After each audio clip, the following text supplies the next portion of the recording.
Donativo Albergues. That's the topic for this week. Why? A lot of people don't quite get Donativo Albergues and how it all works. So let me help you out with that. Coming right up.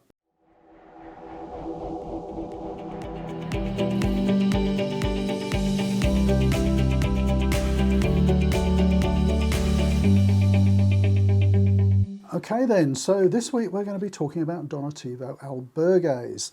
And I see a lot of people asking questions about them, and there's a lot of opinions about them. A lot of people get very hot under the collar about them. So let's talk about a few aspects of that. And if you're wondering why people get hot under the collar, it very often comes about like, how much should I pay at a Donativo? So I'm going to cover that for you so you fully get it. First of all, let's kind of talk about the different types of albergues that you're going to come across. And let me preface this by saying that particularly last year, I've stayed in quite a few Donativo albergues. I have also earlier this year undertaken the Hospitalero training with the Hospitaleros Voluntarios, the trainers here based in Australia, which was fantastic training. Caveat, I'm hoping to get out and volunteer at an albergue probably next year. Unfortunately this year, just with work and a few other things, it didn't come off. So I'm going to share with you the perspectives from a pilgrim who stayed at a few Donativo albergues, but also I can give you some insights sort of based on the training that the Hospitaleros get as well. So the different types of albergues that you're going to come across. Municipal albergues, lots of those. I stayed in a lot of those last year. They're generally run by the local authority. They generally have a fixed fee. I can remember a great one that I stayed at in Alija on the Via de la Plata. It opened at 2 o'clock. The lady was there who looks after the place at 2 o'clock to check us in, showed us round. She left us the key, and that was it. And there's generally a fixed fee for staying there. They're good. You've then got a whole raft of different private albergues. A lot of those will have fixed prices. There are some private albergues that operate on a Donativo principle as well. But I'm going to be talking about the parochial or confraternity albergues. So they're run by the local parish, or they're run by an association associated with the Camino. And as I mentioned, the course that I did was run by one of the big associations, which is the Hospitaleros Voluntarios, and they run albergues all over Spain. There's a whole list of them here in the handbook. So what about these? And there's a lot of overlap with this. Okay, so some privates are Donativos and so on, but let me just talk about the parochial type and the ones run by the associations. So firstly, they are staffed generally by volunteers, unpaid volunteers. So we'll talk about the aspects of that. Just bear that in mind. Certainly with the Hospitaleros Voluntarios, their policy is that no one is refused, which is really great. There is no price. You're not going to see a price in the albergue. If you ask the volunteers, they're not going to tell you a price. This is all sort of part of the philosophy. And actually in a lot of the albergues, particularly the ones from this association, the volunteers don't even have access to the money box. So, if you're thinking that people are going to judge you based on how much you're going to put in, they don't know how much you put in. So it's a wonderful element of the Camino, I think, where people are providing you with a service. You're basically going to pay for that service what you can afford or what you think it's worth, and nobody knows how much you're donating generally. So a lot of people say the Donativo albergue system is the true heart and spirit of the Camino. And I would agree with that to a degree. I think it really is. So we've talked about the different type of albergues. We've got the munis, the parochial, privates. Donativo albergues, you might be thinking, those are for people who don't have much money. And if you can't afford it, you don't have to pay anything and all that kind of stuff. So let's get that right out of the way to begin with. Donativo does not mean free, okay? And I think there can be a bit of a misconception out there with among some people who could afford to pay but don't because they think, oh, it's being subsidised by the church or it's being subsidised by the local authority. You know, we can get to stay there for free. Donativo does not mean free. It means that you are encouraged to leave a donation based on what you can afford. You know, so if you're thinking a regular albergue, you know, with a fixed fee could be 12, 15 euros. You know, if you can't genuinely afford that, give what you can, even if it's nothing. But it doesn't mean free. Okay, let's just get that out of the way. So how much should you pay? Well, I would generally say what you would pay in any other albergue. You know, if you've been paying 12 or 15 euros, then that's probably a fair amount to leave in a Donativo albergue. If they're providing a meal or something like that, a bit extra. But let me just, there's a really important element to this. And that is because there is no fixed fee and you're encouraged to give what you can, do not be inhibited to give more, okay? And the reason I say that is that there will be some people who use Donativos because they really can't afford to pay much, you know, and the thing with Donativo albergues, generally, they're not subsidised.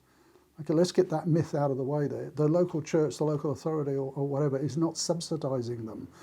They are funded purely from the donations of the pilgrims. I stayed, for example, in a very well-known Donativo on the Via de la Plata, where I had a wonderful communal meal, but gee, it was a pretty thin meal, I can tell you. You know, it was sort of salad and French fries and, you know, not a great deal more. And what went through my mind was, there was about 15 of us for dinner that night, I think. What went through my mind was, gee, either there weren't many people staying last night or they didn't leave much. I actually, funnily enough, spoke to some people a week or two later who stayed in that very same albergue the day after myself and a couple of friends had stayed there. And they said, I mean, don't read anything into this, but they said, oh, wasn't the evening meal fantastic? You know, and they had a glorious meal, very different from ours. And so it is so true that you know, what you're being provided with today was paid for by the pilgrims who stayed there yesterday, quite literally. So bear that in mind when you're wondering how much to leave.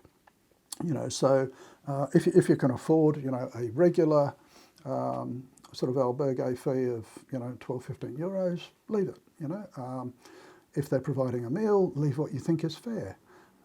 Don't, how would I put this?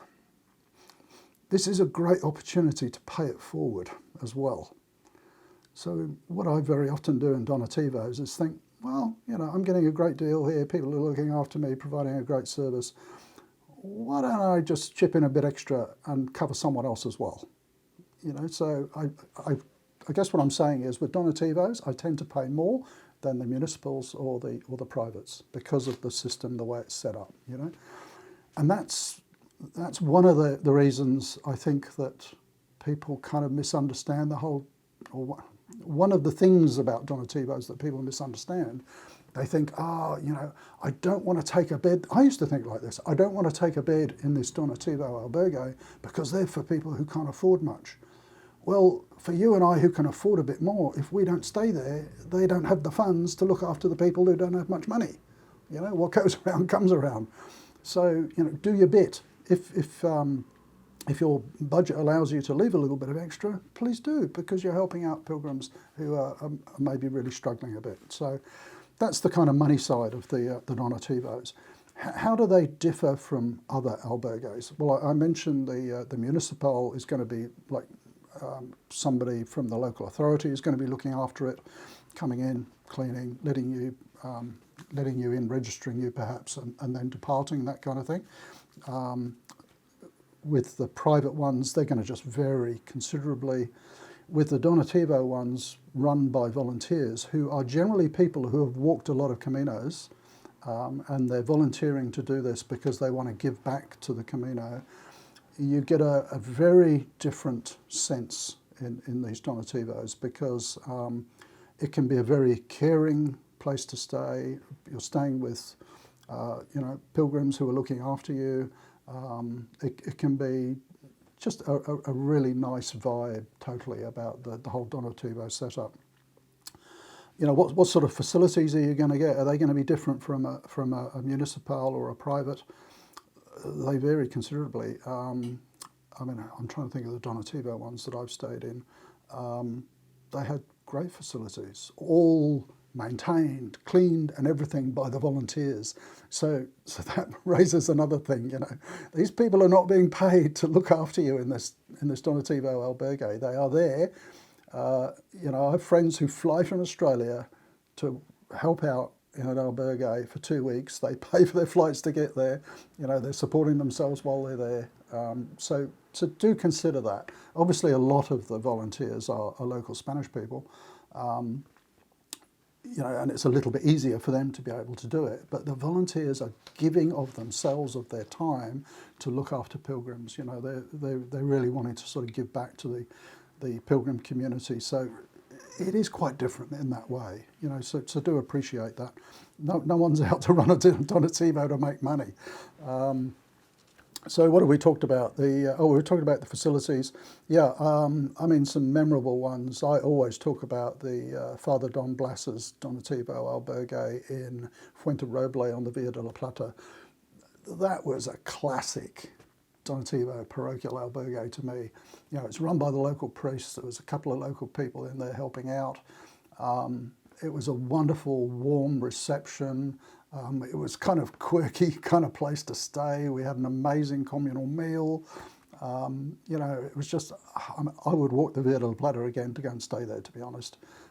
So Donativo albergues can be very special. Don't avoid them because you can, you know, you can afford not to have to use them kind of thing. I've covered that point.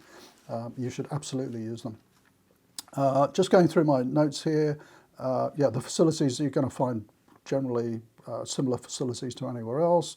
We've talked about how much to pay. There is no subsidies generally for these Donativo albergues, so you know whatever you leave is helping to run the albergue.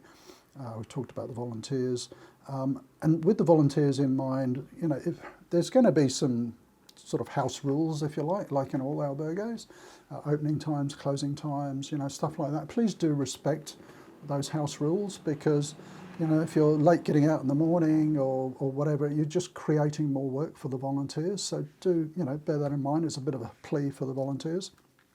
And I think that's all I had actually on my notes. So I've been meaning to talk about Donativos. And, you know, confession time, up until my Camino last year, I hadn't really stayed in that many Donativos. So I made sure that I did last year to get that whole experience. And yeah, there were some great ones. Another memorable one is the Refugio Guacamo in Rabanal on the Camino Francis. Fantastic, wonderful place to stay. I should just mention something actually, because I just had this flashback of checking in, and there on the check-in table at a couple of the Donativos was the donation box. So let's just talk about how you actually go about making your donation.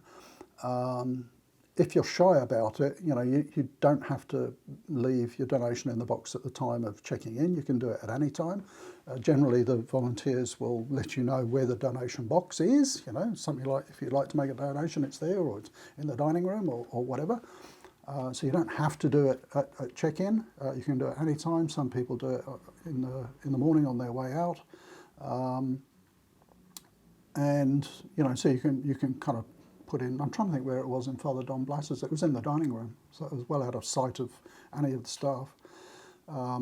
So yeah, don't get too hung up about how much you're putting in. A couple of times where it was on the check-in table, you know, I kind of didn't want to make it too obvious how much I was putting in. You know, I'd sort of fold up a note, kind of small and just part of the check-in process, you know, put it in so no one can actually see what denomination note it was or anything like that. You know, it's all sort of very discreet and no one's checking up on you how much you're going to pay and things like that. So that's generally how it's done in a Donativo. No one's going to tell you this is the price, this is what you have to pay, although I have heard reports on the Norte of some Donativos doing that.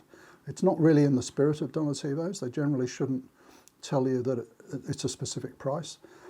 It's kind of up to you how much you want to pay, and largely up to you when you put the money in the donation box. I say that because someone's going to say, I checked into this one and they said, put your donation in. It all varies. There we go. I've started rabbiting, so it's time to wrap up. Donativa Albergues. If you've got any questions, do comment down below. If you've got any other sort of feedback or tips that you want to give in relation to Donativa Albergues, do comment down below. See you next time. Bye for now.